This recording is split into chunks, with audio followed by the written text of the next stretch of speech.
चन्द्रकुमार खाबेङले नै भनिरहेछ अहिले नेपालको इतिहासमा पहिलोचोटि के हुँदैछ भने त्यो चन्द्रकुमारको र भाइको प्रश्नसँग त्यो मिल्छ। नेपालको इतिहासमा पहिलोचोटि मतपत्रहरू पनि सेनाद्वारा वितरण गरिँदैछ।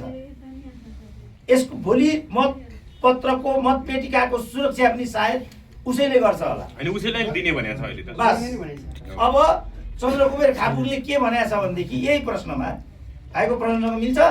पहिला इमेजको साथीले गरेको प्रश्न थियो यो, भोलि हामीलाई चाहिँ मतपत्र रुङ्न राख्ला, त्यो मतपत्रमाथि आक्रमण होला, हामीले त्यसलाई सुरक्षा गर्न खोज्यौँ भने प्रहरीले गोली चलायो भन्ला, त्यो गर्यौँ न भने प्रहरीले आफ्नो कर्तव्य पालन गरेन भन्ला, हामीले के गर्ने त भनेको छ। दोहोरो आलोचना त्यस कारणले परिस्थितिजन्य कुरा हो यो।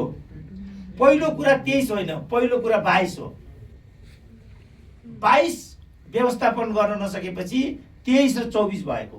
राजा र दुर्गा प्रसादले उठाएको कुरा जस्तो अहिले प्रधानमन्त्री बालुवाटारमा हुनुहुन्छ, जेनजिउ भनेर 1000 को मास त्यहाँ गयो, गोली चल्छ कि चल्दैन? भर्जिनियामा हिजो एकजना यहाँकोले पहिला छोरी मार्यो, त्यसपछि श्रीमती मार्यो, प्रहरी आयो, हतियार बिसा भन्यो, मानेन, आफै मर्यो। कहाँ मर्छ? गोली ठोकिदियो। त्यही त, गोली ठोकेर आफै मर्यो। पुलिसले हानेर ऊ पनि मर्यो भन्नु खोजेँ मैले। मुख्य कुरा चल्छ चल्दैन गोली भन्ने हो क्या यहाँ। त्यो त परिस्थितिको उपज भयो, त्यो परिस्थितिको उपज हो। त्यसकारण अब ओह्रालो लागेको मृगलाई जसले पनि खेद्छ भने जस्तो चन्द्रकुमार खाबेङले नै भनिरहेछ अहिले नेपालको इतिहासमा पहिलोचोटि के हुँदैछ भने त्यो चन्द्रकुमारको र भाइको प्रश्नसँग त्यो मिल्छ।